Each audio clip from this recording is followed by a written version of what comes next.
મિત્રો જોવો આ ટેડપોલના બચ્ચા છે એમાંથી હવે પછી નાની ડેટકી થઈ જશે એમાં એને નાના પગે આવી ગયા છે પછી આ પૂંછડી કપાઈ દે નહીં શિવ હા દીવા તે પકડો એમાંથી મોટો ડેટકો બની જાય નાની ડેટકીમાંથી આમાં પણ કેટલા બધા મિત્રો આ ટેડપોલ કહેવાય મતલબમાં ડેડકાનું છે ને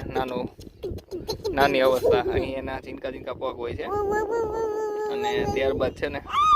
એની આ પૂંછડી વિલુપ્ત થઈ જાય છે અને એમાંથી ડેડકો બની જાય ચાલો છોડી દો ને પાણીમાં જોવો આમાં કેટલા પણ ઉપર આવી ગયા આમાં જો આ નાના છે હજી પાણીની અંદર દીવા અહીંયા મૂકી દો સાલું ઓડવાઈન તો આ પાછળ મિત્રો એના પગ છે હે બાબા શિવે બીજું પકડ્યું હા રેવા દે રેવા દે